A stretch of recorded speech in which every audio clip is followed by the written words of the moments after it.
এই মুহূৰ্তত ফুটব্ৰিজত যিসমূহ এক্সেলেটৰ আছিল সেইসমূহ এতিয়া এই ধৰণে অচল। ইয়াত কোনো ধৰণৰ ইয়াত কাৰেণ্টৰ ব্যৱস্থা নাই। ইয়াত এইসমূহ বিকল।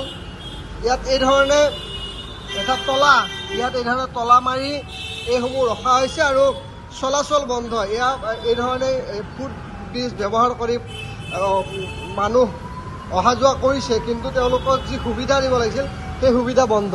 মই দেখুৱাব বিচাৰিম যে ইয়াত এটা লিফ্টৰ ব্যৱস্থা আছিল, সেই লিফ্টটোৱে আজিৰ দিনটোত এই ধৰণে পৰি আছে। এই লিফ্ট আপুনি আজিৰ দিনটোত ব্যৱহাৰ কৰিব নোৱাৰে। কেৱল সেয়াই নহয়, ইয়াৰ যিটো অৱস্থা সেই অৱস্থাটো তথৈবচ। ইয়াত এই ধৰণে যিসকল যাত্ৰী আছে যাত্ৰীসকলে এই ধৰণে পাৰ হয়।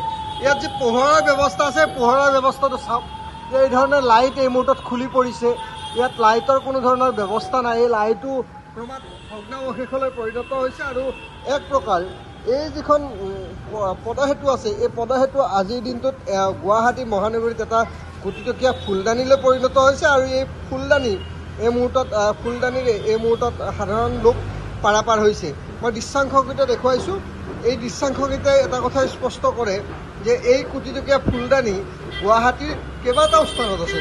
মই এই মুহূৰ্তত দেখুৱাইছোঁ যে কি ধৰণৰ এটা পৰিৱেশ এই মুহূৰ্তত গুৱাহাটী মহানগৰীত। আৰু কেইবা কোটি টকাৰে নিৰ্মাণ কৰা এই পদসেতু এই মুহূৰ্তত কোনো ধৰণৰ কামত এই মুহূৰ্তলৈকে ব্যৱহাৰ হোৱা নাই। গতিকে কোটি কোটি টকা খৰচ কৰি ৰাইজৰ সুবিধাৰ্থে ব্যৱহাৰ কৰা ইয়াত এই পদসেতু এই মুহূৰ্তত বিকল। আৰু এটা দৃশ্য মই দেখুৱাই ল'ব বিচাৰিছোঁ, এখন বিশেষ নটিচ। এই নটিচখনত চালেই আপুনি ইয়াৰ কাৰণ ইতিমধ্যে বুজি পাইছে। আৰু এই ধৰণে এই মুহূৰ্তত মহানগৰীৰ যিসমূহ পদসেতু সেই পদসেতুসমূহ আছে। কেৱল নামত পদসেতুৰ বেছিভাগ অংশই এইটো মুহূৰ্তত বিকল। এই